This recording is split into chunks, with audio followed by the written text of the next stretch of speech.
All right, we're going to try this again. Hopefully we can connect with Gina. Been looking forward to talking to her all week. Even more representing our home province of Saskatchewan. So, let's see what happens. And if she can, I guess you're stuck with me, you guys. Hopefully, hopefully everything's all good there on her end. Anyways, it is Saturday morning. What would coffee with Carla be without a few technical difficulties? You would like to be my guest. How do I do that, Gina?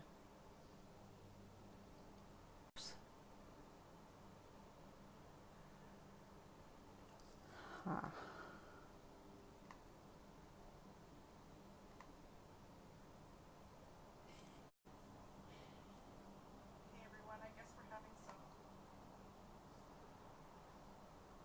So Gina, you have to come on to my live, and then I should be able to request you. We're having a few difficulties. It's all good. Hang on here.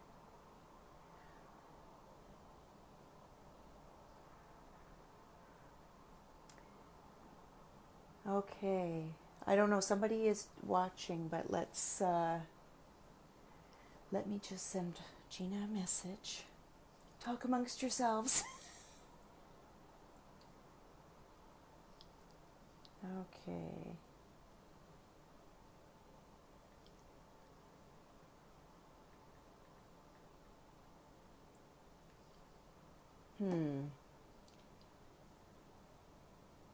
Let me just see here if there is a way. Nope. Nope. Oh, sorry guys. Gina.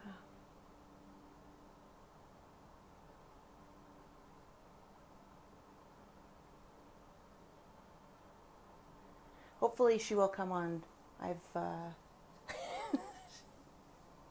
It's always interesting what happens on these lives, you know? You just never know what you're going to get.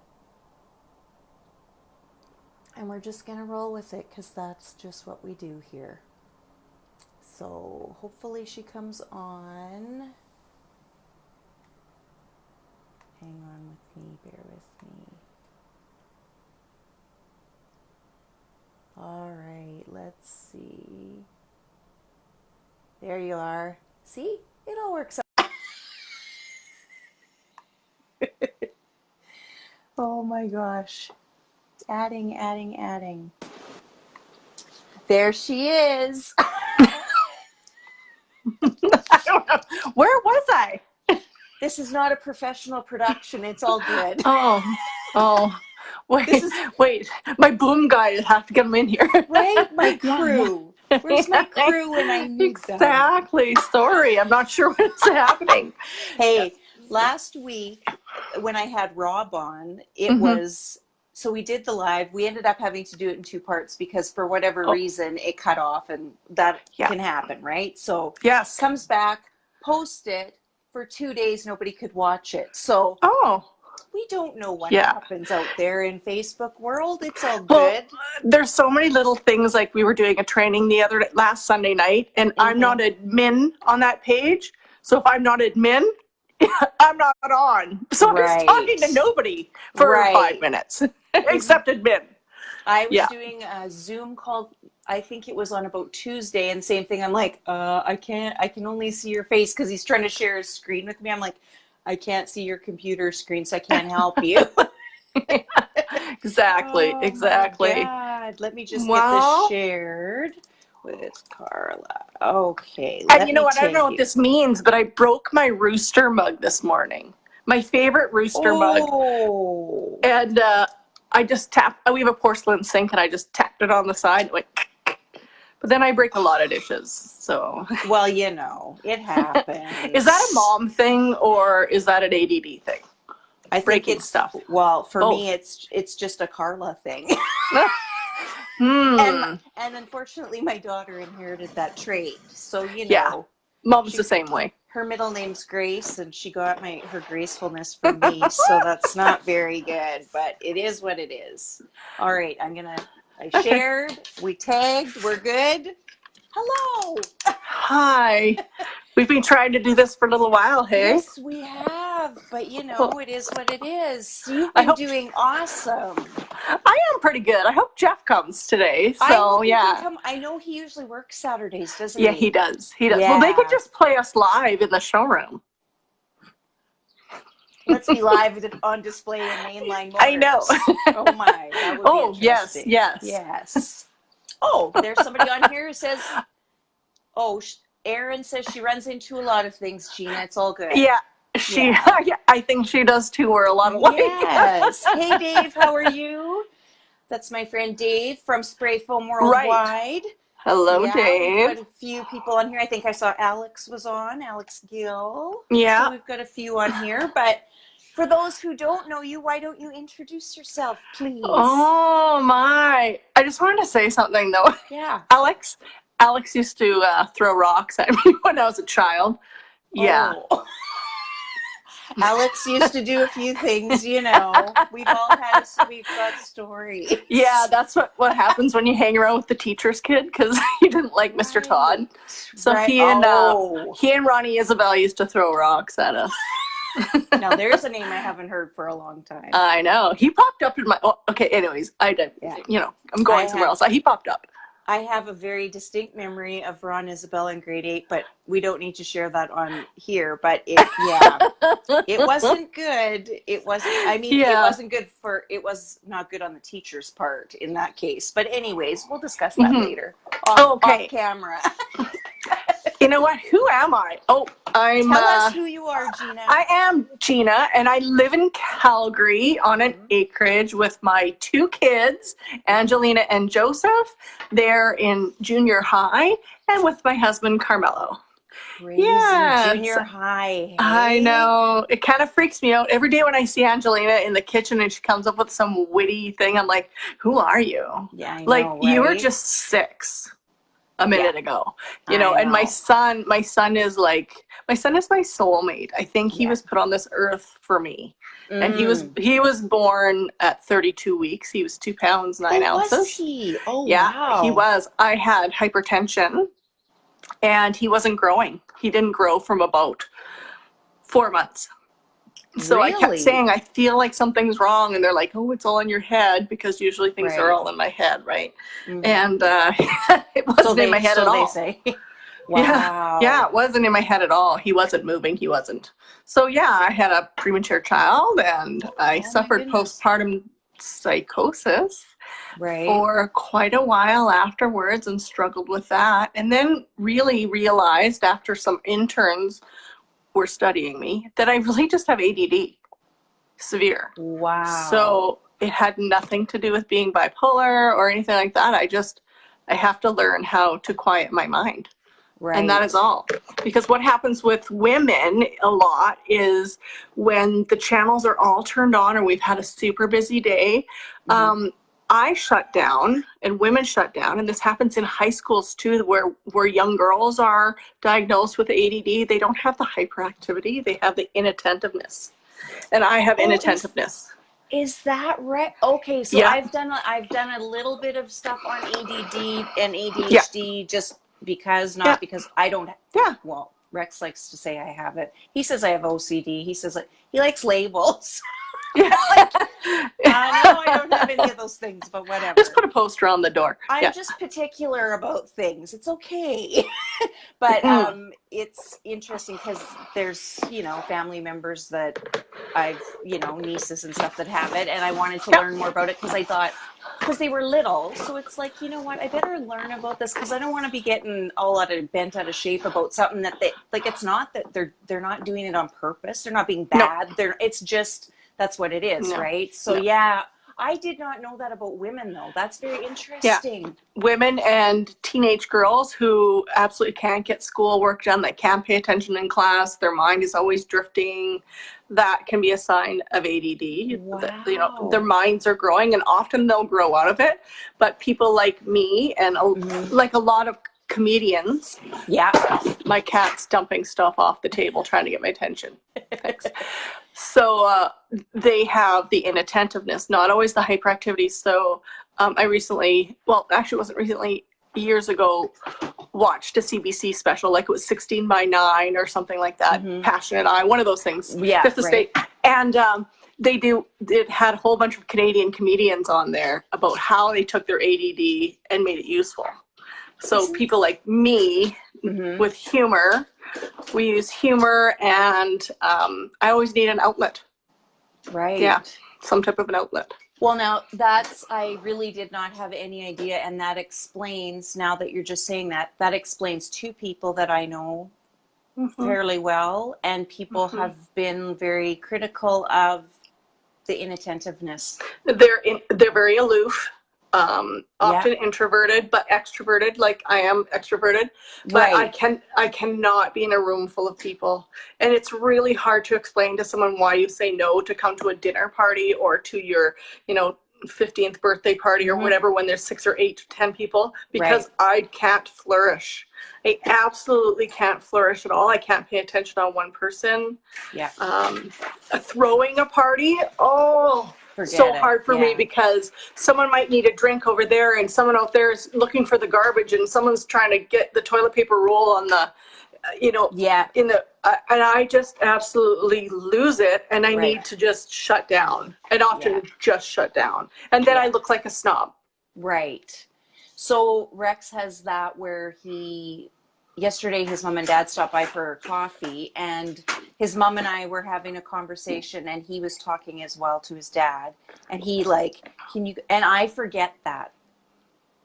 Why would I forget that? But sometimes I just do, because I like to talk. So, I'm chatting, and he's like, you guys, I can't focus. Yeah. You need to be, can you please? And it's like, I remember when he first did that, and I was like, sorry. Rude. Yeah, exactly. Rude. Like, you're asking me to stop. Like, what? I get it now. When he does that now, it's always like, oh yes, yeah, I completely, that's on me, because I didn't remember. That's a perk for you. You know why? Is when you have people over or family over, just tell them to go do the dishes. Right. There you go. I am always the dishwasher, because then I'm by myself. I can just have the sound of the dishes, and I focus, and then I can go back into the room.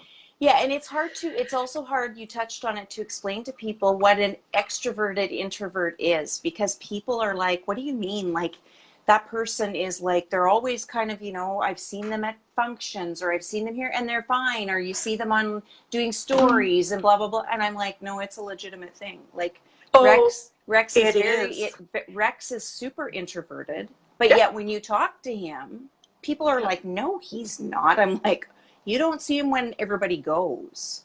The aftermath, right? Like, amen. Here too. Yes. And I will often avoid situations. Yeah. Just like, I make up excuses. Like, if you've invited me to your party, and I can be super excited about going, and then go, whoa, can't do it. I can't do it. Yeah. And it's not anxiety. It is much different than anxiety. It is the fear of looking like a dumb blonde, because I'll just zone right out. Yeah. Or sit by myself. Right. Yeah. No, I get it. So you just don't go. He does the same. He will do that at family stuff. All of a sudden, he'll just be in his office, and I'm like, again, in the beginning, I was like, what? Like, I'm here, and I'm with your our family now, but like in the beginning, and you're over there watching something on your iPad, and like, what is happening here? I get it. Like, it doesn't. I don't. It's the same thing. So going to like events, or going to like a function with him, I always, this is what I say now. But you have to find out about yourself. Yeah. You know what? Here's the invitation. I'm going. You are always welcome. You are always invited. You do you, whatever you feel like. You do Norm. He does Vera. Yeah. Like, it's all good. It's all good. Yeah. Like, it doesn't bother me. People are like, how come Rex isn't here or whatever? And I'm like, you know what? He's just not, it's not his thing. Like, and it's not about anybody else. That's just I've learned that that's not his comfort zone. So like, why would Me too. I throw somebody into out of their comfort zone in that situation? Like, no, Yeah. I wouldn't do that. So yeah, it takes, Yeah. it's taking that time to understand that though in a person too. Like, Yeah, a long time. I think Carm's still trying to grasp it too, because he says, right, why do you have to sit in here when we're having, at the table? right. I can't. Yeah. I try, but I just sit there and stare out the window. Mm-hmm. But whatever. Yeah. Yeah. Yeah. I But don't it takes know. a lot of work, right? And Yeah. I know you are like this and I'm like this. Is life is progress all the time, right? Yeah. And I did not used to be the person that I am. So it took me a long time to find and be comfortable with that part of me. Right. And that's that authenticity. And I have no trouble telling anyone that this is the reason I can't, or this is why I am like I am. Yeah. So yeah, it's taken a lot of work. Yeah, I think too, it becomes now, it's a little bit, maybe people are a bit more understanding of it because of the talk about all of those things are out there online now and it's talked about more. But like when we were young, like, Just a snob. what the hell is wrong? Like, get out of here. Like that Yeah. would not have, like, that wouldn't have worked. Yeah. So I think No. now at least people have a better, for the most part, grasp of what that means. Yeah. But some people, you just can't. My wife is just like me. I myself can be anywhere life party dress. Yeah. That's the thing, Dave, you and I, well, geez, you and I, Dave, that's why we had an hour and a half coffee with Carla when Dave was on. We're both but like, you can be like, you can be the life of the party and be introverted, because you have these moments. And I think that's why I kind of do what I do and work with kids, is because we get lots of one-on-one. Right. And I can perform. Yeah. So if I'm in front of a classroom, I can perform. And for me, performing is an outlet that lets me. My business is an outlet for me. Talking to women is an outlet for me. I love sharing and I love helping and I love giving advice. Right. Don't you? Well, don't we all? Do we take that advice? I love to give advice. No. I like to give suggestions. Let me give you a suggestion on how to fix that. I'm not Erin's like, me too. Erin and I just walk around, let me fix you. I'm not gonna implement that suggestion in my own life, but you should. Yeah. Yeah. I'm very good at that. Yes. I'm very good at that too. So people probably don't know. I know Alex knows and some other people know, but you and I have known each other our entire lives. Yes. I remember I you don't even know this, but whenever the song oh dear. Whenever the song My Sharona comes on, this is from Little. What year would that have come out? 80, 81, 90, 80, I don't know, somewhere back then. But I remember being at your house with my mom and dad, and we were upstairs with your brother, and it was one of those nights where we were away from the parents. Yeah. And we were listening to My Sharona, and it was like our favorite song in the world, and we were dancing to My Sharona, and I'm like, oh boy. Oh my God, that's funny. Yeah, I know. And it was at your house, so I don't know. Really? We were upstairs. Yeah. Wow. I wonder what that was for. I have no idea. Yeah, that's funny because Val and I talk about that, like when we were kids too. Like we used to like have dress up clothes and like we would play whatever, and we would act out all these songs. Like The Night the Lights Went Out in Georgia's the one that we all are like. That's the one we acted out. Like thank God there was no internet then. I know, and and we need to do more of that, because I know Lori and Rhonda Gross and I used to always do a show, and Christy Merrifield was a little bit younger, and poor Christy would be on the side watching, waiting. We'd be like, no, you can't be in. We'd be so nice. Poor Christy. She's probably more talented than all of us. So it's funny because that used to be a thing we like as kids. That's what you did. Performing. Yeah, I know. Bring it on. Isn't that funny? Like, get a show ready, bring it in, and show the parents. Yes. Yeah. Isn't that? Yeah, that's. interesting. I wonder what happened to that. But Well, it went out with drinking and driving, so. yeah, I guess. Well, maybe that's not a bad thing. No. So you, Yeah. I saw your chickens yesterday on Yep. Insta Story. So how many? Mhm. You live on an acreage outside of Calgary. So Yeah, we have 11 acres. you guys have been out there for how long now? 3 years. 3 years. And, oh, cat. We have too many animals, and I'm at this point right now, I'm like, hey, enough. Because the cat right now is dumping everything on the floor just to get my attention. Right. So we have 14. Okay, this is funny. I think we have 15 chickens, but I kept counting 14 yesterday. So I got to check with Carm because I can't remember things. And I'm like, why do I feel like I'm missing a chicken? So I think we have 14. Yeah, because a dozen came with these new red ones. They're called Bovin Browns. And Bovin Browns are a super gentle breed. You can pick them up. You can catch them. Whereas the leghorns, like foghorn leghorn, the white ones, you can't catch those ones. No. I like watching them. I like watching them on Insta Stories so I don't have to be near them. I don't like birds. I don't either. I will never pick up a chicken in my, no. No, I'm terrified actually of birds until I got my chickens. It's fixed. Really? Yes, terrified. Like Jimmy, Mark, and Joe and my brother used to chase me around with dead birds. Oh, well, in the backyard. That might do something for a person. I think I was suntanning one time and they put a bird wing on my back. And I think I actually hyperventilated and passed out. Yeah. Yeah, because I was so freaked out. Yes. Brothers, aren't they awesome? Brothers. I say that if they don't kill you, they make you stronger. See, and Jeff was, didn't come across as a person that would do that. I didn't. No, he was wrong to the core. No,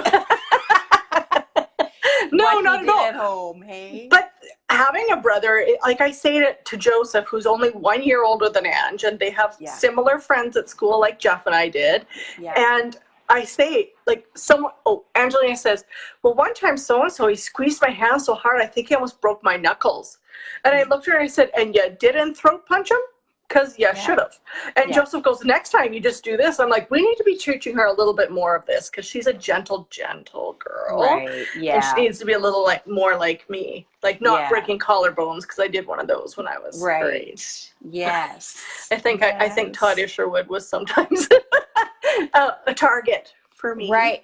Mm-hmm. I think I beat him up a couple times. Oh, there you go. Well, Yeah. He won't want to admit to that. No, I hit him with a bat. A baseball bat. Oh my. Okay. I missed some of these events. Well, don't you remember at our house in our front yard, all the boys would come and play in the front yard at our house. And so they always were at the hospital grounds. Right. So while I didn't grow up with having a lot of really close girlfriends, I had Karen and Val and, not very many others till I got older. Yeah, that's interesting because we've talked about that and how the grades, it's interesting the dynamics of each grade when we were in school and how they interacted.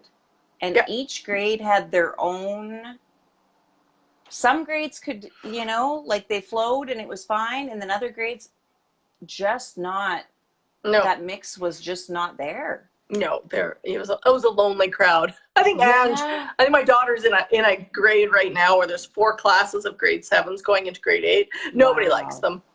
Yeah. They're really immature. Yeah. Yeah, it's interesting because my youngest daughter, when she was in school, when she started school, they were all we had to go in and talk to them because they were worried she didn't have any friends and da da da da da. Yes. Ashley was my older one. There wasn't that issue. So anyways, it was okay, this is, you're concerned, of course, because it's your kid. It's reversed almost. She's got friends. She's all over. Ashley has got her selective group, 1 or 2. It's kind of like my brother and I. I had a lot of friends. You did? Had a selective little 3 or 4 people that were his people. So it's just interesting how that dynamic can be so different in a family. Right? Yeah. Oh, yes. But you're just different people. Different people. Yeah. I think Jeff and I are different. A lot of different. Oh, my brother and I are, very, I think there's some similarities there, but no, I would say we're very I different remember too. someone said to me one time, Jeff is so warm and open and easy to talk to. And I'm like, and me? He's like, out of the siblings. And I'm like, Oh, thank you. thanks.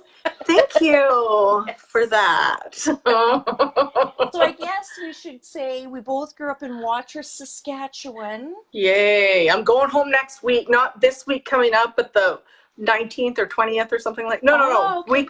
Week before that. Monday, Right. Tuesday. Yeah, we're going home. Is your Mom mom is still there? Okay. Yes. Is she in town or is she at the beach? Yeah, no, she's in town. She lives by the arena and by the skating rink. And she's been very instrumental in opening the Heritage Center. Is she? Have you been seeing that? Shelly has sent us some pictures because she was just there, and a few other people were. Yeah, I've seen them online. It looks. Whenever I'll get to Watrous again, that will be a stop for sure. She showed some pretty cool stuff. Like it's. Oh, incredible! And you know what they're doing? They're starting a library of yearbooks from the high school. She showed a picture. Yes. It was of Noreen and Cam. And she's like, well, you're forever in the history of Watrous. And it was that's like, what? Right. Like, what is that's kind of cool. So, yeah. Yeah, I know. I love it. They painted a mural, and it must be at the beach, I guess. And that's it looks like a policeman. And the boy that are standing beside him, that's her dad and her grandpa.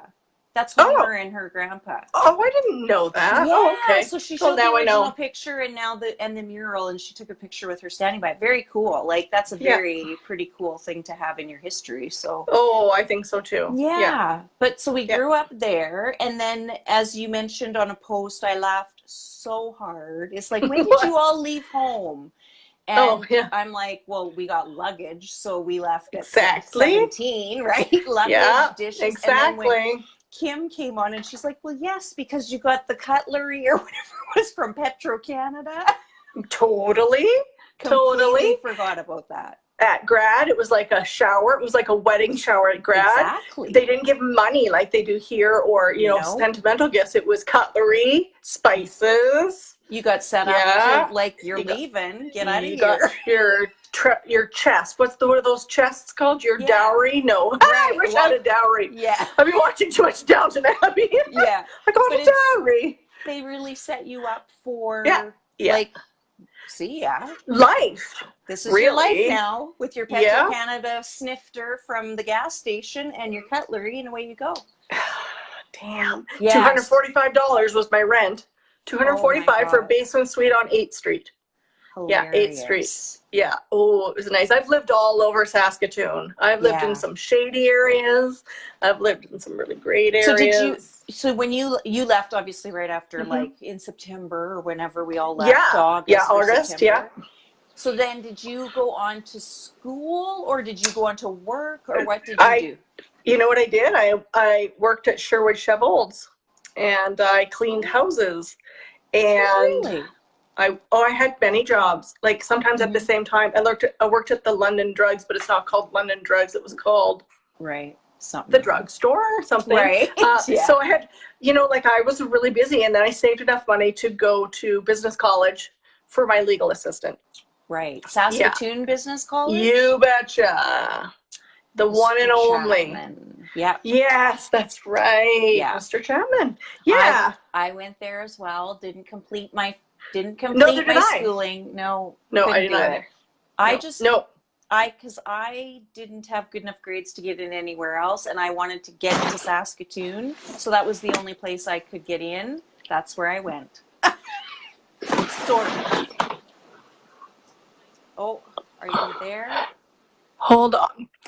Hang on. Someone's calling me. Oh, okay. No worries.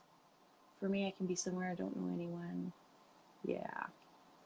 Yeah, that introvert-extrovert thing is always an interesting thing. And, yeah. Are you back?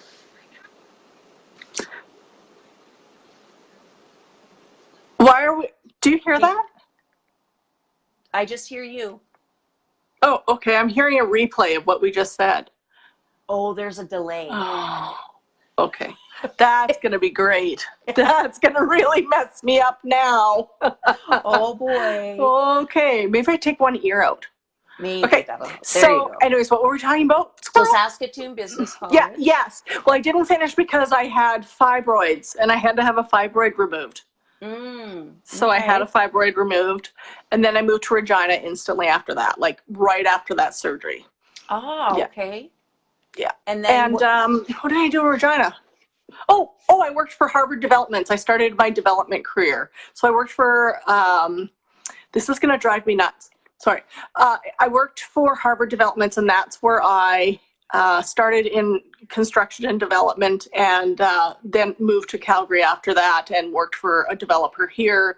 And then I ended up being a personal assistant for quite a wealthy man in Calgary, which was very eye-opening. I worked in sales, and so he had like 30, 35 salesmen in commercial real estate, and it was high money, high rolling, and it was a lot of learning to do from a small town girl from Saskatchewan. I bet. Yeah. So it's kind of a crazy life. Yeah, no doubt. Yeah. That is that's an sales in general is an eye-opening experience, but commercial real estate, that's crazy. It is buying and selling high-rises, buildings, building retail shopping centers. How long did you do that for? It was good. 8 years. Wow. Yeah. And then I went to another big company here.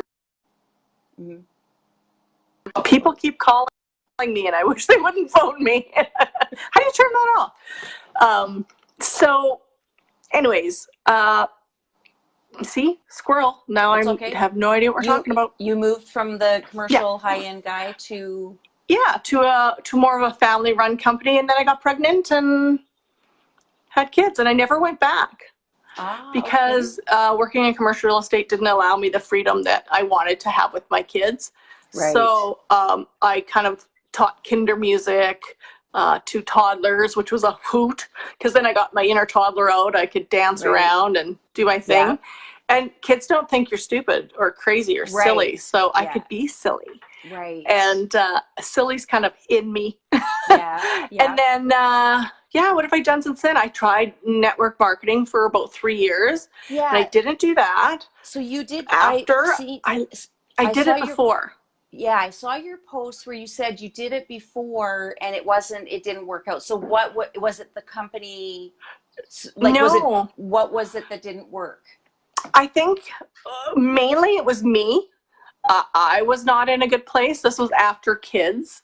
And like I said, I suffered postpartum depression until the kids were in school. And I started my network marketing business when they were like toddlers. And that was really difficult for me, managing them, having the A.D.D, reaching out to people. I didn't have the confidence in myself. And I had a bit of an integrity issue with my upline. So I'm all about building an organic business and loving on people and wanting what's best for them. Right. Because I'm not a push sell people. In that field, in the MLM or network marketing field, that's where it runs into trouble, because it is not all of it. A number of companies are like that. It's just push, and it's not cool. And we all know how that works. Somebody starts something. People. And I remember Susan Laram and I, when we were in Regina, she said, "This Mary Kay lady won't leave me alone." And I keep telling her, "No, leave me alone." And then she calls me again. Right. And you know what? It's funny because I have clients like that. Yeah. I have VIP customers who are like that. I'm like, they come and they're like, "Oh, I want to know more. I want to know. I want to know more. I'm going to buy something today." And then they're like, "Oh, they ghost you." And which is fine, because not everybody's thinking about shampoo right away all the time like I might be, but some of my clients are just absolutely hilarious. But I'm a person that sees stories from both sides. Right. And I think that comes from, working with students and having empathy, and I'm a super empath, so I can feel when someone wants something or doesn't want something and is just saying, "Whoa, you got to leave me alone for a bit." Right. Like, you gotta, because Yeah. students are like that. High school Yes. students are like that. Young kids are like that. So I Right. kind of get that intuition. And you know what? They'll call you when they're ready. So you did the kinder music and that stuff. So how did you transition into what you're doing now with kids? Oh, okay.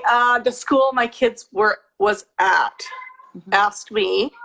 They said, you'd be really good at this. You should apply. And I didn't get the job, but I got it at another school. I got it at a school that had a junior high in it. And I kind of fell in love with little people. Little people are really incredible. And I can talk to a child forever. Like a lot of people like, put me with a 5-year-old and I have nothing to say. Put me with a 5-year-old, I go all day. Right. Yeah. Like, I have so many questions I want to know. I want to know what's in their mind. What are you doing? And I like genuinely love being with small children. Right. And then I started to know the junior high side of it and the mental health side of it. We had a transition program there for kids with mental health problems, homelessness, etc., and then helping them transition into high school.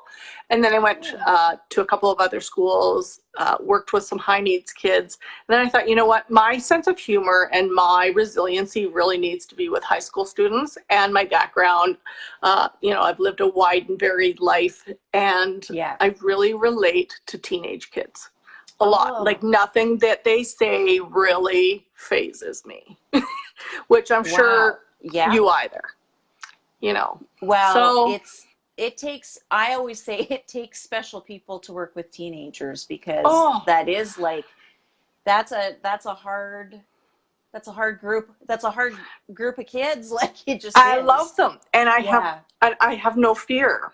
Right. And that's where my authentic self has really developed in the last 5 or 6 years, is kids can read right through you. Right. And they can tell if you're authentic or not.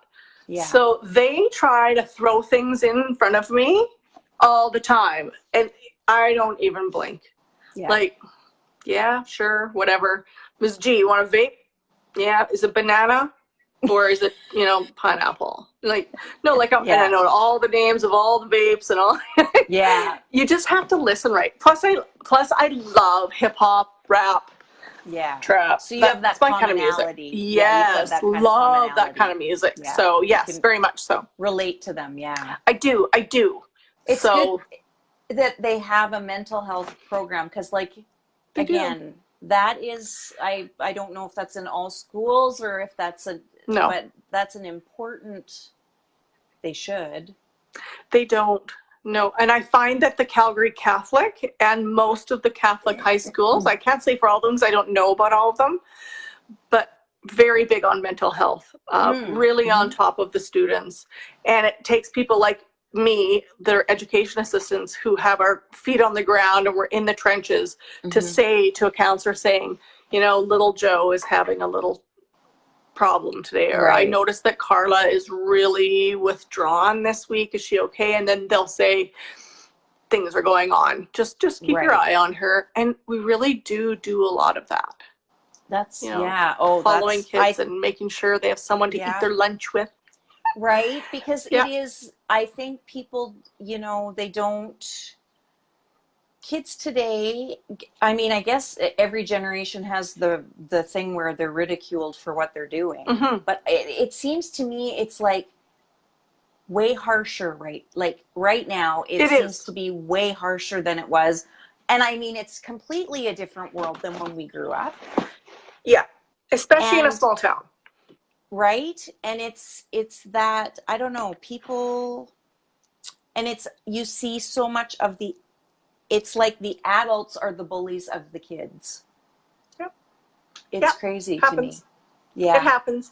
I had no idea. I thought it only happened on TV that kids were homeless. It only happened on TV that they were beaten at home. It only happened on TV that there was domestic violence. Yeah. But I would say 3 out of 4 kids are experiencing something at home. And sometimes when they get to school and they throw their backpack on the ground and they're really in a pissy mood when they sit down, and the first thing the teacher says is, "Why are you late?" That I can cringe. Every morning when I see kids that are late, I stand at the door and say, "Glad you made it." Right. So happy to see you. Yeah. And sometimes just that one time of saying, hey, good morning, did you get some breakfast today? Even if I know they probably did have breakfast, do you want me to grab you something? What do you need? What do you need? And it's not often that 15 and 16 and 17-year-old boys hear things like that. What can I get for you today? Because a lot of them just dropped their siblings off and they're late because of that. Or they just got a sister ready. You know, I remember this one boy says to me, we were talking about tucking in at nighttime, and he says to me, what does this tucking in entail? Oh. Yeah. What do you mean? And I didn't know what he was asking me. And I said, you know, you get in your bed, your mom comes in and she tucks you in and you get all the smooches. And he says, my mom has never tucked me. Never done that. Yeah. I've tucked my sisters. I've tucked my nieces, but I've never been tucked in. Yeah. It's a tough life, right? It is. And, you know, like a lot of times in those situations, the oldest kid is the one who becomes the parent. And so they're thrown into a role that they should not be in. And they miss out on that stuff. So and I say this about adults too, it's that saying that one kind thing can make a huge difference in somebody's day. When I worked at Starbucks like 3 or 4 years ago, whenever that was, for that short period of time, I would see people on the line and you could see them that they're you know, their posture's like this, they're looking at their phone, whatever. And it's like, you pick out one thing on that person and I would say, do I ever like your glasses? Like, they're really nice. And what would you like? And all of a sudden they'd stand up a little straighter and they'd smile. You never know what's going on with somebody, right? And when somebody's being an ass, maybe they are just an ass, but I'm going to go 9 times out of 10, they really aren't. Something's going on in their day. There's something in their world that's causing that. And if you make just that one gesture or smile or whatever it is, it makes a difference. Like, it really does. And I don't know if that's coming from a small town, because there's a lot of other bad stuff that goes on in small towns that we know about. But you are also, though, when you drive down the street, like, you're waving at everybody or honking your horn or whatever. Like, so when you come into the city and nobody is nobody talks, and nobody lifts their head up. Nobody lifts their head up. I always, when I go to Starbucks in the morning, if I go there, I always look at they're always like, what would you like, or however their thing is. And I always look at them and I say, how are you today? And they look at me like, oh, good.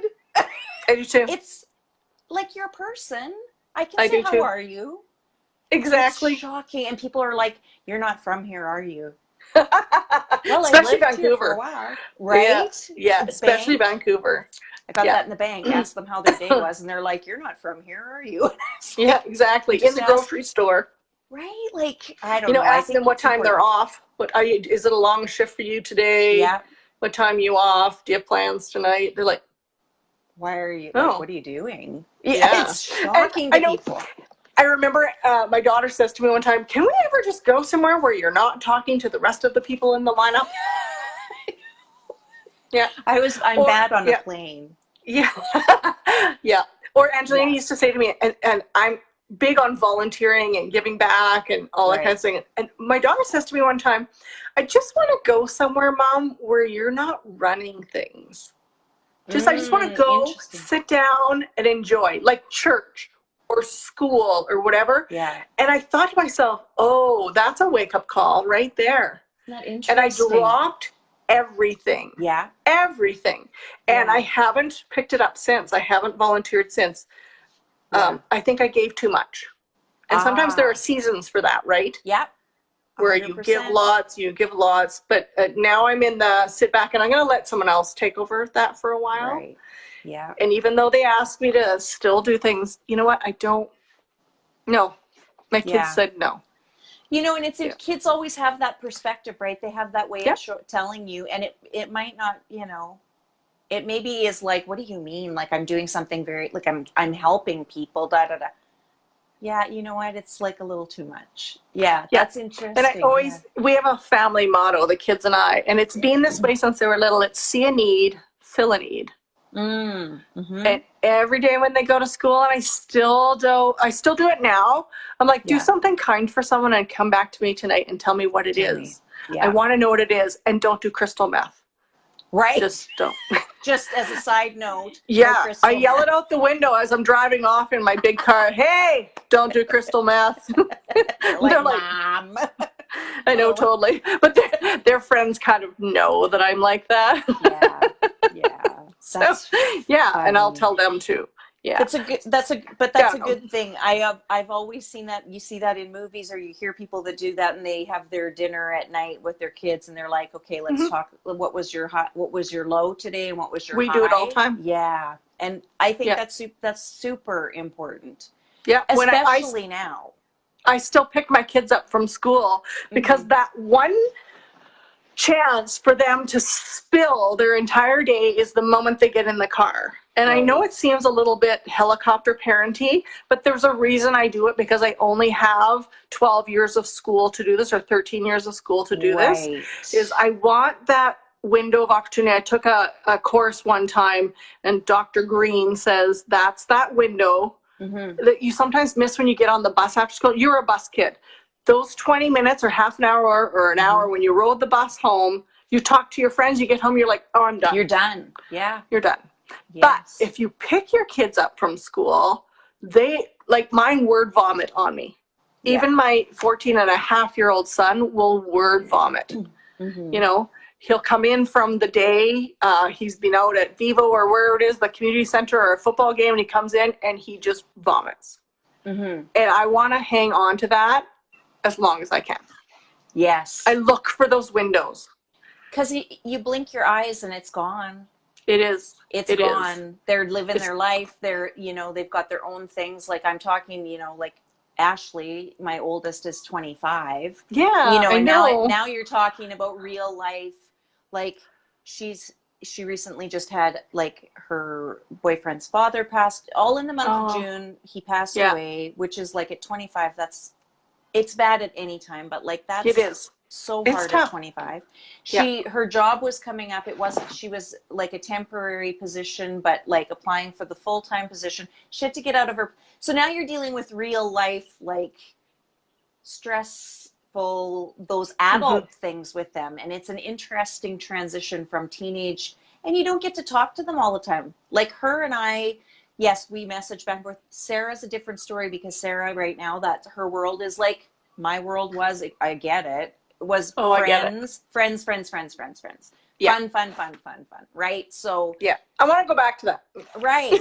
Let's have a little reverse. Yeah. So it's but when I get her, it's always awesome, because you get the good.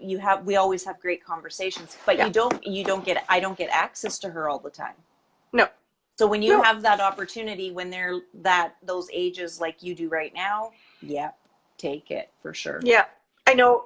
At that time in my life, that was when my dad was going through some challenges, and I think I was 15 when he went into the hospital, and I remember him going in the hospital, and someone picked me up on the road. When you're walking to school and some teenager picks you up on the road and says, "Get in." And you got in the car. Yeah. And you got in the car, and you whatever.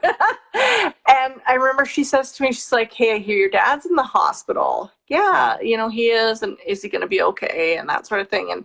And growing up really quickly at 14 and 15, when your dad has depression, was really hard. And I know that I wished more people reached out to me at that age and said, do you want to talk?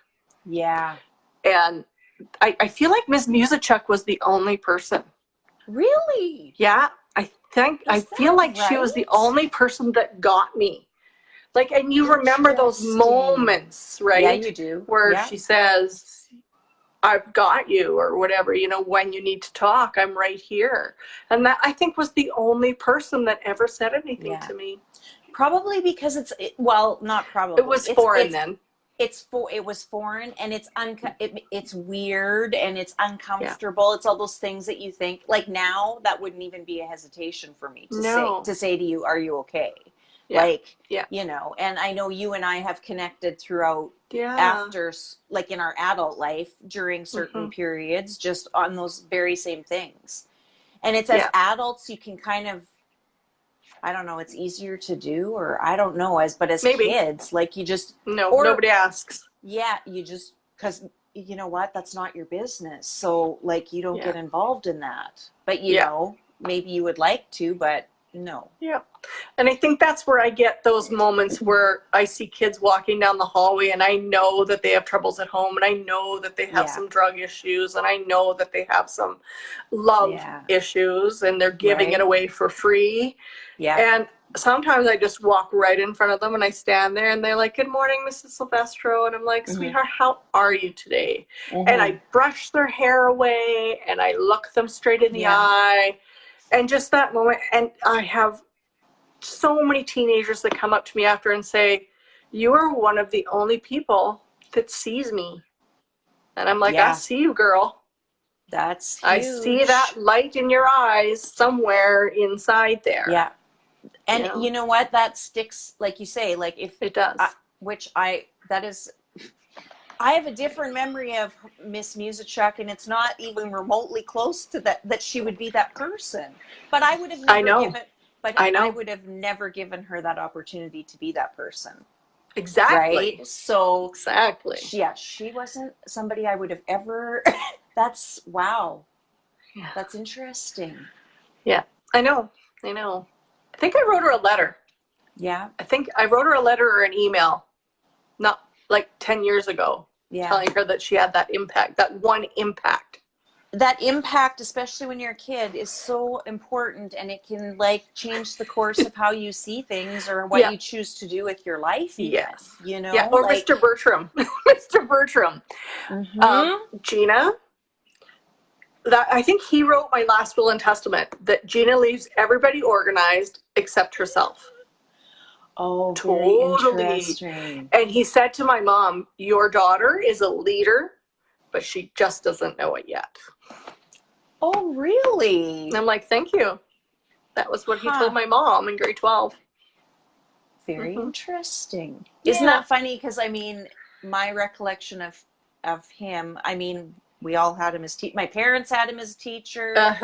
My aunt had him as a teacher. My brother, so he taught my whole family. So we've, they've seen the progression of him when he very first started. And then, to when we had him as a teacher, and he was an impactful teacher. He was an impactful teacher in a different way for me, because I remember he wrote on the chalkboard in grade 10 or 11, whoever I had a crush on at that time, he wrote it on the board. Oh my God. Yeah, he did. Oh. I walked in and read it and was like mortified. What do? You sit down, like it was not cool. And nowadays kids just walk up and erase it. Right? Like we would never done that then, right? Now it's like, what? You sit there and just die inside a little, because that was in the old high school where the library was attached to his classroom. Yes. So anybody who was sitting at those tables could read that. Yeah. Who knows how long that had been on his board? Oh, why is it on your mind? Right? Like he always was around, lingering in the hallways with his coffee cup. Walking. He always with his had cup. this. Yeah. Listening. Yeah. He was listening. Yeah, but we all listen now, right? Yeah, we do. Yeah. Oh, so then so you've been doing that for how long? Have you been doing that with the school? 6 years. 7 years? 7 years? Yeah. And so what brought you to what you are doing now? I like to hide and say that I kind of wanted to do it for some extra money, because I was laid off in hours, and I said, you know what, I really need to make an extra income. Mm-hmm. So I thought, I could go to Starbucks. We have a penitentiary over here. I'm like, I could work over there, make some extra money. Right. What can I do to bring in some extra income? I could sell some stuff. And, because I'd done network marketing before, I'm like, there is no way in hell I will ever do that again. Right. And then it was December 23rd, and I call my friend Amanda and I say, okay, my hair is looking horrible. I really need some of those products. Can you hook me up when the next flash sale comes on? I want to, this is what I need. And she's like, okay, let's talk for a minute. And then at the very end of the conversation, and I go, shh. So if I wanted to make a little extra money, shh, could I? She's like, oh, let's do that. And she ordered me this whole line thing of products for super cheap. And I'm like, okay, super. So I start using it and I think, holy crap, this stuff does work. Yeah. It got rid of Joseph's psoriasis. My hair instantly perked up. I didn't get that transition phase like some people get, where when your hair kind of goes limp and then comes back again. Like you might be experiencing that now. It gets a little bit limp. No. And then it'll come back. My hair has always been limp because it's like as straight as a board. So it has You've got some body in there. But that's what happened to me. That's what. And I said, okay, so this is the only luxury hair care product brought to Canada that has this business model. And I know that the model works because the women that I was doing the last MLM with, they're all 6-figure income earners now. Wow. If I would have stuck with it, I would have been making that. You can't just expect it to happen overnight. So I thought, I know that works. So I bring my spin to it, right? But then what really was happening in my life was I was laying there at Christmas holiday going, I have nothing. I have my kids and they're my identity. I have the students at school and they're my identity. And I have no hobbies. I have no likes and dislikes. I have chickens. Whoopee shit. Right. Who am I? Yeah. Like, what do I want? So I thought, that's it. I can do this. I'm going to do this. And I'm going to prove myself wrong that I'm better than this. I've done all the work on myself. I did all the professional development. It's always ongoing with me. So it's not like I'm picking up this business and going, hey, fix me. Right. And I think a lot of people, spin to my business. A lot of people, that happens where they're going in there because they're trying to fix themselves. And that maybe is when they shouldn't enter in. And exactly. Personal development, as if anybody's attached to me on social media, that's my jam. But you don't just all of a sudden go, oh, okay, I'm good now. Like it's a lifelong thing. Like no matter what you've been through, it's just a good thing to do because you need to improve as a human being. Like it's, it's not always about, oh my God, my trauma. Yeah. Okay. Like that's part of it. But I mean, the traumas eventually, that's not the reason anymore. No. The reason is I just want to be a better human being. And Amen. why I like to focus on that stuff over I now get into a place where people are, if they're even sitting having coffee outside somewhere. Oh yeah. And you can hear a conversation. I almost now have an allergic reaction. I'm like, I can't sit here. Like I don't want to be in your space. We all complain. We all have like all that stuff. But when it's that just senseless, negative, just ugly, and I've seen it a couple times this week with a different group of people, but there's been 2 incidences where people have just been viciously horrific. Attacking someone. And I'm like, when did this become okay? And I like right in there, like, this is not okay. You are not. It's not. You don't get to say that to anybody. And I don't care if you're 60 years old or if you're 5 years old. Like that's I not have cool. to agree with you. Yeah, but sorry, I kind of got off on a sidetrack, but I agree that you've done the personal development and that's a continuing thing, but that's not why you entered into doing this. No. I like the fact that I get that outlet to help other people. I like to help them with their hair. Yeah. I love making people feel good. I like answering questions. Yeah. I like answering questions. I like having dialogue. But then the girls that join my team or other parts of our team, I like to help them too. And because I've done so much work on myself, something somewhere will have happened to me. And it's not like, hey, I had that happen to me too one time. It's not that. It's the listening and saying, I understand. I get you. I get it. Yes. I get you. I've been in the lowest of lows. I remember getting food stamps. Like, Right. I've been there. You know, I've shopped at the Value Village, but I don't think you have to be at that place to help someone. No. But I just mean I have a wide and varied. You have We just had a experience in discussion. that. We were talking about beer tub girls. You know, like, been there, done that. Yeah. You know, like, Yeah. done it all, right? Yeah. So I look at my bookshelf over there, and it is really big. I don't know if I could turn around. Are you seeing it yet? Oh, yeah. Yeah. Okay. That's personal development. Yeah. So tons. Tony Robbins, Yeah. Jack Canfield, you name it. Like, love it. Like, oh, Tony Robbins. There you go. So, you know, I get my largest aha moments, I think, from Tony Robbins. I remember learning about conscious blaming. And I sat there and went, wow. Wow. He's one of the only people that can give me that holy crap moment. Right. And everyone has their own guru, Everybody's right? got their own, for sure. You got Mel. You got your friend Mel. Mel Robbins is mine. Like, and I've gone in phases because I remember, like, when my life fell apart at 40. There it is. Yeah. Oh, see? Oh, yeah. Yeah. See? There it is. Here's a sign. Mine is not. I got to see her, and here's my I love this lady too. But and I actually love this lady too. Yeah, I'm following her. I really like her. She's I like awesome. her smile. Yeah, and I love her smile. Follow her husband as well because he's hilarious. He's hilarious. Okay. But everybody's got their own, and I had the privilege of going to see Oprah just a week or whatever it was, and literally got the text at 5:00 going, so would you like to see Oprah tonight? And I was like, are you kidding me? Like, yes. Yeah. So she brought on Eckhart Tolle in the middle of that. Oh, I didn't know that. Yeah. So. Well, you got more bang for your buck. You did, but here's what happened. If you are not familiar with him, that was like everybody was here. He comes on.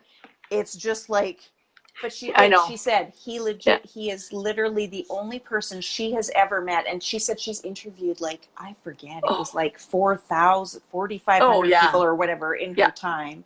She goes, he's literally the only person on the planet that has no ego. So that's why that's why the energy left, because he just talks very calm, and he's like this, and he's like, you know, and she goes, I remember, like, when I told him he was going to be in the book club, and she said, you know, normally you get this huge, like, reaction. He's like, thank you. And she was like, and just thank you. And she was like, aha. That was an aha for her. But everybody's got their own, and I mean, it's got to be that fit. Some people can't stand Tony Robbins. Like, I've got a friend on Instagram, and he's like, I'm looking for, like, some motivation, but I don't want any of that, like, Tony Robbins stuff. And really? Like, sometimes what about it? Like, what about Tony Robbins? His in your faceness? No, it's I think he hasn't seen the Tony, and this is what I find with a lot of people. I follow various people, Gary Vaynerchuk, like those. He's a motivator for me, just as much as Mel Robbins is. Like, I have a whole raft of people. One of them I used to follow was Grant Cardone. Now, Grant Cardone is not for me, he's not a motivator. I know who he is. Right? Yeah. Followed him for a long time, and just his personality, I used to have to, like, set that aside and take away his message. And I think that for this person with Tony Robbins, that's the same thing. It's the personality is getting in the way of the message. So I'm like, well, have you tried this? He's like, I don't want any rah, you can do it stuff. Like, I want, like, and I was like, okay, I don't. He wants soul searching. But I guess maybe he hasn't seen the Tony Robbins, like, the small interviews. Right. Where he takes a man and a woman and says, are you hearing her? You know, do you hear what she just said? And she said this. And I love that. I feel like he gets kind of that weird, and he said it too. He's like, people think I'm a positive thinking person or a positive motivating speaker. He's not. Like, that's... It's just honest. He's honest, but he's also business strategist. Like, he's got it. Yeah. I mean, I love him. And when we were talking before, that landmark that I took, that weekend course. Right. Life-changing. Touches very much in that realm, and took that course right when I needed it. I remember. And did not want to, didn't want to come. Then they tried to recruit you to become a whatever and a whatever. I don't want to do that. Like, I just want the weekend and I'm good. But it was so eye-opening. Like, I hear they're good. Eye-opening. But so again, we got sidetracked there. But so you decided to do this for you. Your business rallying. We're back to that. Yeah, because I don't want to go back to work to a job that has hours, and I don't want another boss. I really don't want someone telling me when I have to be on and when I have to be off. Right. I'm going to be 50. You don't need to tell me when I need to work and when I don't need to work, because once I'm in, I'm in. Yes. Okay. So I work my business like a job. Yeah. So I don't say to people, oh, you need 15 minutes in the morning and 15 minutes at night. No, I'm working 3 hours a day. Yeah. Minimum. Yeah. On my business. So creating content, talking to my teammates, personal development, reaching out to different people for various reasons. Yeah. So that's what I teach. Do they give you, do they help you create your content, or are you creating, because your content's awesome? Oh, thank you. No, they don't. No, they don't. But I pay attention. I pay attention and I read a lot, and there are people you can learn from. There are social media gurus out there that tell you how to create content. And I think I just pay attention to who's my audience and what kind of authenticity can I share with my audience to let them know who I am, that they can like me, they can know me, and they can trust me. Right. That I'm not here to say, drink the Kool-Aid. And use it so I make money. No, I'm telling you, drink the Kool-Aid because it freaking works. Yeah. Like, there are several things you can get. You can get hair growth from it. I've seen so many people with my daughter's hair right here. She had none. It's now here. I've seen. Oh my gosh, it's incredible. She has the weirdest hairline right now, but it's all growing in. Yeah. I've seen children whose hair is growing in right here that didn't grow. Yeah.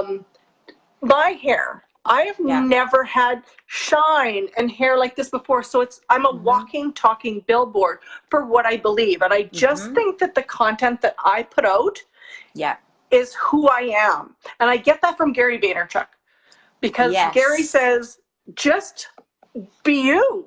Don't set yourself up like, I'm going to do a live video now, and then I'm going to get on and I'm going to go, hi, my name is Gina. No. I just do it. And if I drop my products and if I spill my coffee, that's real life. I don't like fake. Someone said to me the other day, oh, but your husband and you look so happy all the time. I'm like, I'm not portraying it like that. I'm a happy person, sure, but God forbid. We're at it all the time, and I could film that. Like he's the quintessential Italian man.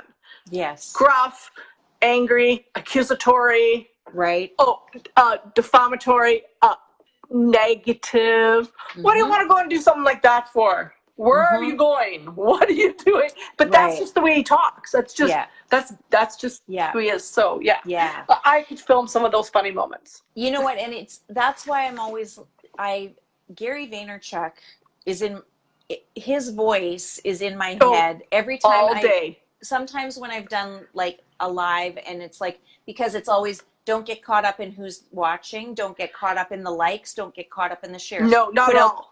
Put out the content, put out the content, put out the content. And so many people, they get to, it's the numbers, because you do, like, you think, oh, good, this one. And I still do it, and I'll send it to you after we're done. I'll say, oh, this is how many views were there. And that'll grow. Just because I still like to look at the numbers. That doesn't drive me. If something, if one week I do something and it's like, there's nothing, or there's not a Mm-hmm. like on that post. Here's why there isn't a like on that post. Because people are reading those posts. Oh, they are. It's become too lazy. They don't even want to bother liking it. Or in business stuff, they are afraid if I like that, it's She's kind of gonna like come after me. it's the Mary Kay at the trade show. If I put my Mhm. name in that frickin' entry box, I'm getting a call because they're going to want me to have a party. Yeah. Used to do it with insurance when I was in insurance. We'd Yeah. be at a trade show and I finally would be Yes. standing there. We'd have draws. Nobody would come. Nobody No, would enter. no. And I'd stand there and go, if you put your name in the box, we are not going to call you. Oh, really? Oh, okay. And we Yep. didn't. It Yeah, wasn't, we I weren't love doing that. it for leads. We were No. not doing it for leads. We were legitimately giving away a whatever it was, like a coffee mug or whatever. Like, you know, Insurance. we're not going to call you. We're not calling you. And Yeah, they were like, oh, I love okay. it. But that Yeah. is why people, because I've had people come to me and they're like, I post stuff all the time and nobody likes it. And I said, it's because they have been bombarded in their messages in Messenger. Don't even look at that anymore. Just keep posting it. Yeah. People are reading it. Yeah. People are reading it. And Yeah. but you also have to put yourself out there so people know who you are. And Exactly. you have to be, like you're saying, like the title of this whole thing was authenticity and vulnerability. That's the whole deal. I've been on doing this for a year and a half, this particular platform. Yeah. There's been times I've come on, like I used to do it by myself. Yeah. And I was like in tears over whatever the thing was that was happening, right? And I think, should I post that? Yeah, I'm posting it. Yes. You need the realness. Yes. The realness I have to is agree. and it's the same with the filters. Like, we know that's not what you look like. Yeah. I don't even know how to use them properly, so. You just don't even look like that, so stop it. Like, yeah. Because when people see you in real life, it's like, oh. She has a jaw. She doesn't even have a jaw. What's going on? And that's something that Shalene Johnson touched on yesterday on her Snapchat. And she's got this weird filter on, and she's like, I don't look like this, so stop using these. Yeah. But I think they're addictive because it takes out the wrinkles or it makes the skin it's addictive because it's a mask that you're hiding behind because you don't want to show your authentic self. Yeah. There's nothing wrong with my face. I have scars and I earned those scars. I have scars in here and I earned these scars, and I'll share them with you so that you can feel better about yourself, that not 100%. Everybody's life is perfect all the time. No. I can show my scars and I can still be a real woman and a wife and a mom. Yeah. And I'll tell my kids, that happened to me once too. Angela asked me the other day, she said, Mom, have you ever been abused? And I said, yes, I have. And then she just looked at me. We were in Canmore and she looked at me, she goes, oh. And then we'll get to that someday. Yeah, the conversation will happen. Yeah, but it will come. I have had very in-depth talks with my kids about different things too. And it's like people... It's sometimes, I don't know if that's a protection thing where they don't want to share those experiences with their kids. Like, like even just, there's a time. Even the simple things like, did you ever drink and drive, or were you like drinking underage, or, those like basic things. Yeah. Like I'm an open book. So, you can ask me. Yeah. Whereas, their dad, not so much. I'm like, well, have you shared that conversation with him about when you were young? And he's like, no. Why not? Like, you did because his mom and dad probably didn't share with him either, maybe. Right. It's interesting. And it's like, eventually your kids see you as an adult, right? Like you're still their parent, but you understand them in an adult way. And you know what? They were like, before they were your mom and dad, they were like a person too, right? And they had those experiences like, whoa. I know. But it is so, I think it's important to be honest with them too. I think you don't need to share every intimate detail, obviously, but like enough that they know, or be like. I tell my students and I tell my kids, don't worry about sharing with me how you messed up because I wrote the book. And I'll tell you, page 32, where I went wrong and how to fix it. Yes. Because everything's fixable. I don't care if you rob a bank. I don't care what it is you did, but we need to talk about it. And you can always feel safe telling me, students or my own kids. Yeah. Just, you got to get it out. You got to And then we'll find the right and appropriate way to talk about this, whether it's the police or, but anything. We'll work it out together, right? So, that's the authenticity part, right? Well, and it's also being vulnerability real with because, my kids. And vulnerability for sure. Because that's hard to do. It's hard to explain those, like, especially when you're talking about abuse. That is an uncomfortable, awful thing to talk about, but you know what? It needs to be talked about. Yeah. Yeah, I have to agree. It's a rampant thing right now. Like, I see it, and it keeps coming at me in different areas of, like, that domestic violence, and which is I don't even like that name, but it seems to be like it shows up so much in different things, and I'm not Googling that and looking up stuff, but it just seems to be like articles start coming up, and I'm like, is this a sign for me to start talking more about that? I think maybe it is.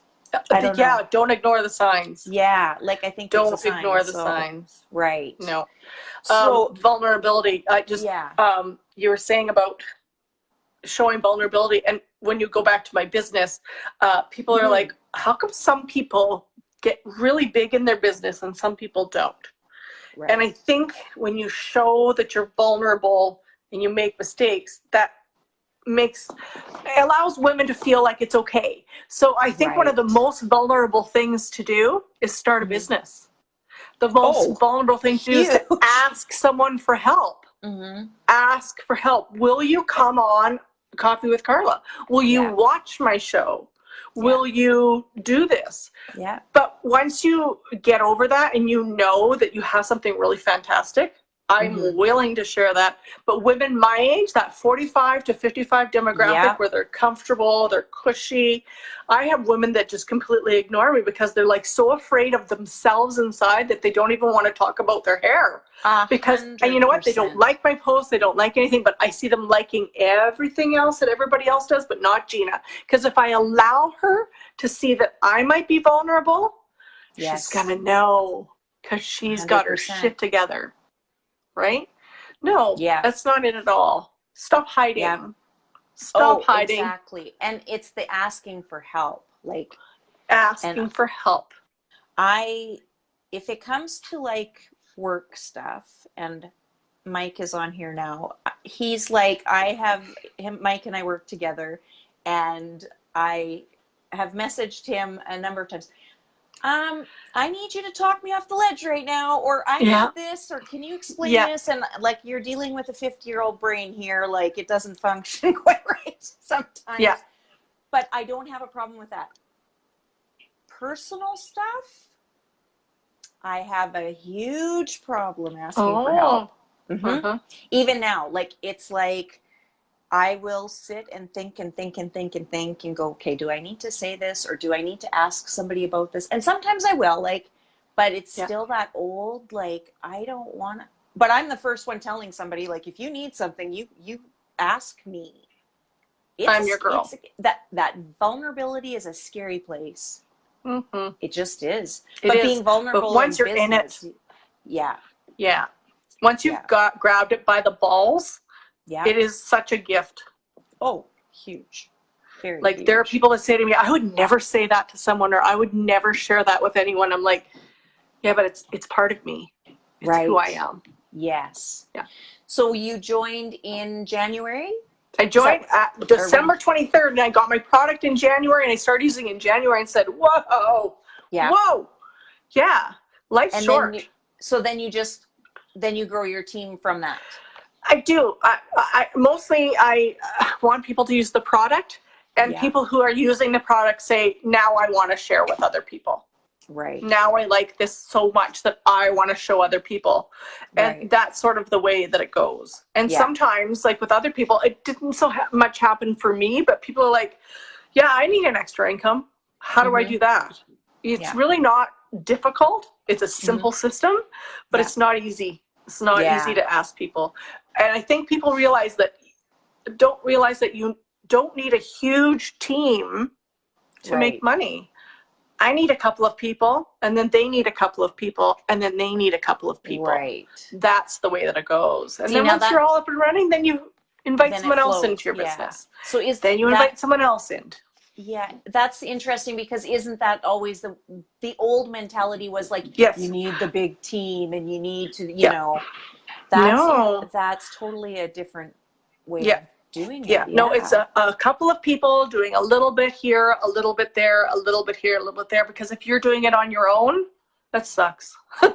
Right. I do make more money when I sell product because I make a direct sale off of, but I also make a commission, and then I make a commission off of my people that are direct to me, and I make a commission because the company is paying me to learn the business and coach them.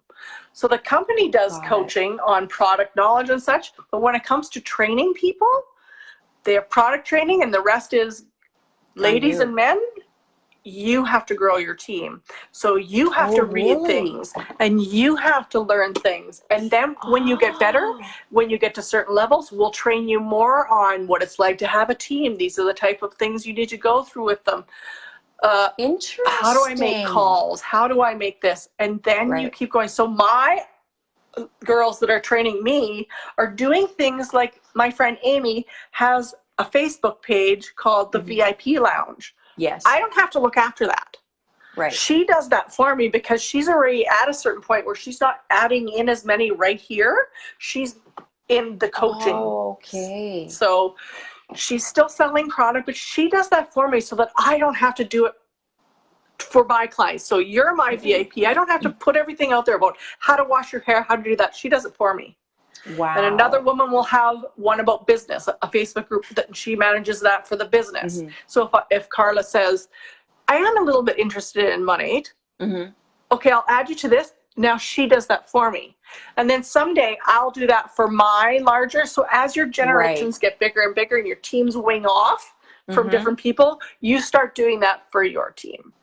You know, opportunity calls, they're called, or onboarding, getting started calls. A woman 3 above me does a lot of those. And right now we have a new group on baby steps to getting started, like very, very baby steps. And that's my friend Erin and Amy are doing that one. So I don't have to do all that. I just say, here, go there. They'll train you. I'll keep going. Right. So it's really a team. Oh, we work together all the time. Wow. All the time. And that kind of support, I don't know where you find that. You don't get that. That's what network marketing is like. Yeah, but then they're going to pressure you to sell. No, you sell what you want to sell. So there is it's your money. So there's no pressure on that. No, you can become a market partner and buy the big package. Like in hindsight, I spent the medium-sized package because I wanted shampoo for everybody in the house. Everybody has different hair in my house, so I wanted one for every shower. So now, in hindsight, I wish I would have gone for the biggest pack because I still buy product every month to add to my little arsenal here. Right. So you can start as low as this. Actually, a little bit lower than this. Yeah. But then you have to buy more and buy more and buy more at your 30% off for Market Partner. Or I could just get it for like 60% off all at one time. Boom. Make that investment, get it all, and just get going. Right. Then I would have tried it all. Like if you don't flat iron your hair a lot, but let's say you have to flat iron your hair. I didn't get the thermal shield, like the protected. Right. Now I wish I would have. Yeah. So when they say, oh, you got to buy a bigger product pack, I'm only telling you that because you're going to end up having to buy it anyways. Right. So yeah. It's interesting because that's the thing I do notice about how you do your marketing versus other people that do their marketing. You mix your products in with everything else you're doing. Whereas I've got people that are in different companies in that same, like in that realm of network marketing. Yeah. It's solely product. There's no person, it's product. Yeah. Sales doesn't work like that. No, that's called spamming. It's Taking a spamming picture from the website and posting it on my page is does not nothing for you. I'm right. trying to tell you what's good for you, not buy this root lifter because it does this. What is it going to do for you? So I'm going to show you how to do your hair instead. Right. And this is what I used. I talked to a girl she owns her own salon. She's down in the States, and she was talking to me about websites and stuff. And I said to her, you need to start putting videos together, a little like do a time-lapse video of, I don't know, like somebody doing eyeshadow, like, so people get to start doing some of those real life things, using your products, because jamming products down somebody's throat, they're out. You've lost them. But if you start being more personable, or like doing a live and just coming on and going, this is why I started it, and like whatever you want to do. Like, that's why I always say Instagram stories. Are you kidding? That's gold for people. That's gold for people. Yeah, Instagram, definitely. Yeah.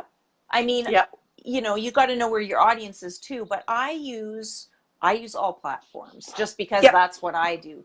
But for stuff like what you're doing, Instagram for sure, because you can do IGTV and, you know, oh my God, like I got so much traction off of my Instagram TV story about, what did I do it about?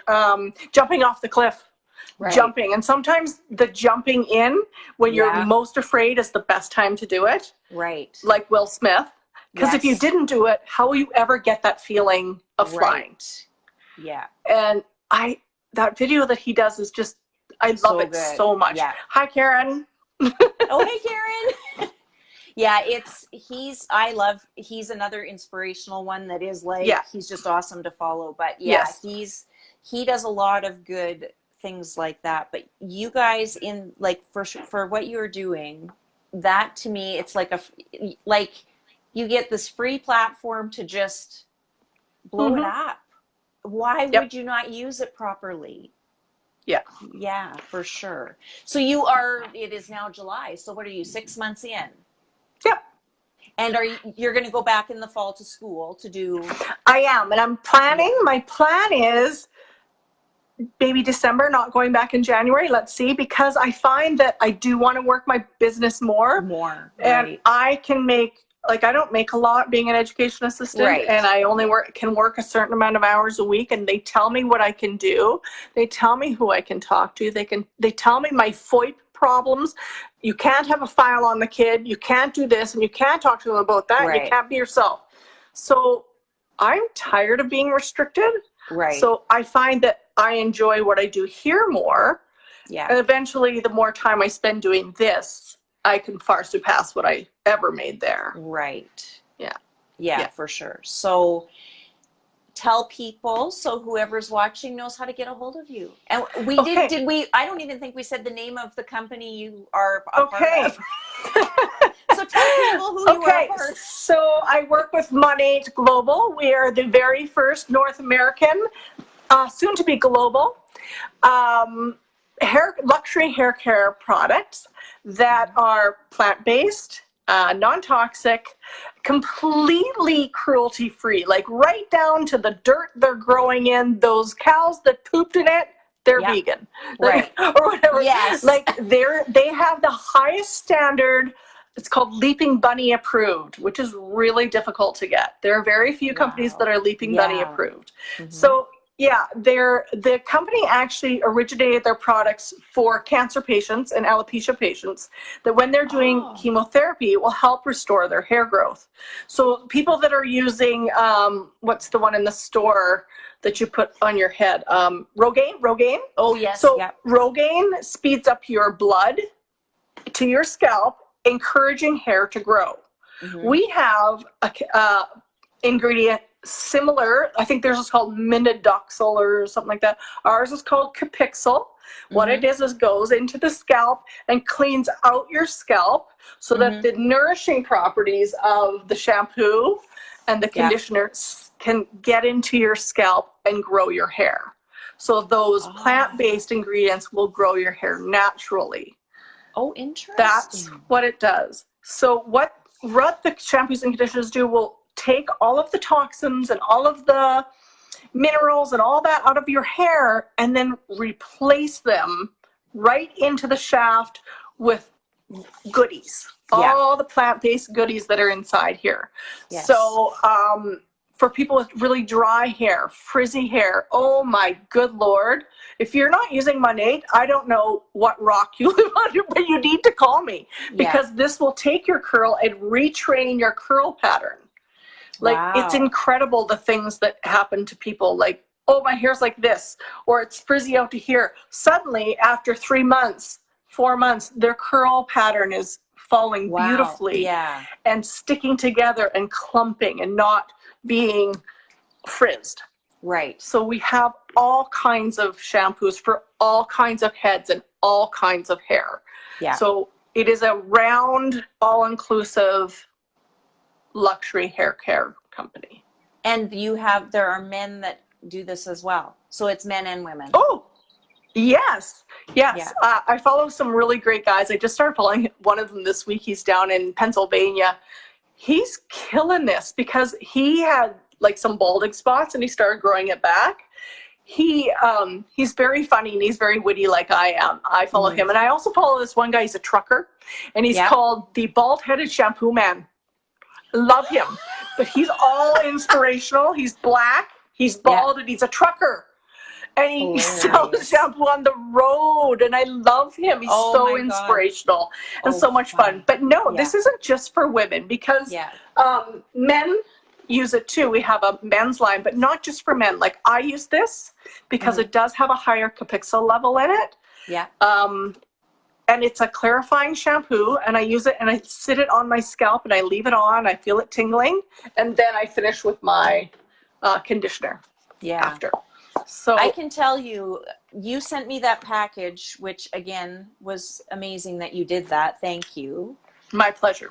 I have never used such a small amount of shampoo or conditioner in my entire life. The first time I was like, this is not right. Oh, yeah, definitely. Literally, it was just like, it's so little, but when you're talking about stripping your hair of all that junk, the first 2 times I washed my hair with this product that you sent me, you can feel, my hair feels completely different after, 3 weeks of using it?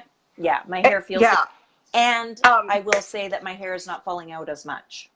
Oh, well, that's good to know. And it will only get better from there. Suddenly, here's a side effect of Monat. I'm sorry to tell you this. You're going to start getting these little hairs growing, and they're going to start sticking up to about here. And you're going to go, what are these? That's new hair growth. And all of us girls have it. So we always walk up to each other and go like this because our hair is standing up. And it's not flyaways. These are little pieces that are growing in. Like, there's mine.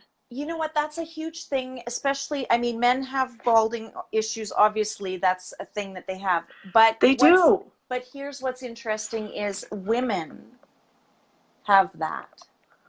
Yes. Balding. So that's we do. Huge we get it women. Here, and they start here. Yeah. Yeah, they do. I just want to tell you, when you're using your product, I want to make sure that everyone knows this, that even if you're using as small as that, you are putting it in your hands and you're wetting it in the shower, because these are super concentrated. There's no water. There's only 20% water in there.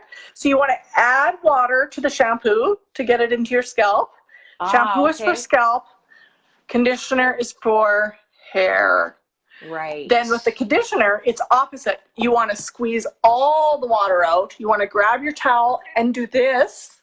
Yeah. And then you want to put your super concentrated conditioner in like this and go like this. Oh, I have found, see, I was going like this. And I found that stylists are telling me that you go like this. And this gets way into your hair more. So I flip my head over, I wring it out. Yeah. Grab the towel, wring it once. Yeah. And then put my conditioner in like this. Because I'll tell you, even better. Conditioning so you add water. Makes sense. Add water to your shampoo because it's concentrated. Take away the water because you want the concentration in your conditioner. Isn't that wow? I know. Try it. So we've all been washing our hair wrong. Always. I had no idea. Shampoo is for scalp only. Shampoos for scalp and conditioners just Conditioners for the hair. Well, and if that doesn't make sense, I don't know what does. I It's know, pretty but why didn't logical. our mothers ever tell us? Well, because you wanted all the bubbles, right? You want to make Yeah. sure, like with the shampoo, you got like all the bubbles. Because what kind of shampoo doesn't bubble? You don't want to use that. Right. Yeah, no. That's Ours okay. does on the second. On the second wash it bubbles, doesn't it? Right. Yes. Yeah. No, Okay. I'm telling, like, I mean, and I did get my hair cut right at the same time, but generally speaking, my hair it feels like it's, I want to say it feels like it's thicker, maybe. I don't know, but the amount of hair I was losing, I can't put my finger out either. Yeah. My hair was falling out like, I don't know how I even have hair with that amount. And I don't know why. It just is a thing that just started in the last probably year. And it's lessened. It's lessened in the last 3 weeks. Oh, and it'll lessen more. But then you might get a time when your hair changes phases. There's a growing phase, a dormant phase, and a falling out phase. So it may be in the cleaning of the scalp phase. You might find that all of a sudden you're going to get a lot of hair. Yeah. That's because it pushed it to the next phase, and then you're going to get new hair growth underneath it. Don't worry, it's coming. It's coming back. And you had mentioned, how do we get products? You can get it in a couple of ways. You can find me on Insta or on Facebook. Follow me and send me a message. And because you don't want to just go to the website and order something because you don't know what kind of hair stuff you need. You need like a prescription. Right. You need to know what you need in your hair, because then you're going to use something else. You're going, nah, it just made my hair greasy. Yeah. Well, because you used the wrong shampoo. So you want to message me on Facebook, or you can go to my Instagram page, which is, what is my Instagram page? Queen.G. Yeah. You're going to put it in. You're going to put it in the comments. Queen_G403. Yeah. So just look up Queen_G. And in there, you'll find like a link tree that will hook you up as my VIP. You can take a hair quiz. You can ask me to send you samples, all on Instagram. Yeah. So that's great. So we will link that in the links below. Put that in the comments below afterwards. And we've been on here for almost 2 hours. No, we have not. It's 10 to 10. For real. Oh. I looked down and was like, we talk. Holy smokes, this is the longest one. So, but I'm winning. I'm winning. You win, Gina. You're the winner. Sorry, George. Yeah. George will be calling me going, let's talk. Yeah, come on, dude. You took over. But Thank you. Thrilled you came on. It was nice to actually see your face and talk to you in person. I know. Thank you. I like seeing you. I saw you was in Airdrie, right? Val was there. Was that the last time? Yeah. I think so. And Randy Those were the times. was there. Yes. Oh boy. Yeah. That was a while ago. Mr. Jet Setter was joining us that night. Yeah. Yeah. Yes. We were privileged that day. We were. Remember us? We're like, why are you so picky? There are women like this out there for everyone. Yeah, he's probably still doing that, right? Like, who knows? I don't know. He's always jet setting off somewhere. He's like, oh yeah, I'm here and wherever. I'm like, I don't even know where that is. Like, where are you? The life of a pilot. The life of a pilot and the life of a person who looks the same as he did when we were in grade 12. I know. Like, I gotta get him some shampoo. Get him some shampoo for that nice head he has. But we will sign off. But yeah, put your links in the comments below. And I'm sure if anybody has questions, you guys can like put it in the comments, because they'll pop up as this stays on the page forever. So if anybody's got questions, they can ask them there too. And we'll go through and answer what you guys, I know people were commenting. So thank you for joining us. And did you want to say anything else to wrap it up? I appreciate your time. Thank you so much. And thank you for all that you've given me over the years. You've always been there for me. Right back. Thank you, girl. Yes. All right, you guys, go out and do something that lights your soul up today, and we will see you all next week. Bye. Okay, bye.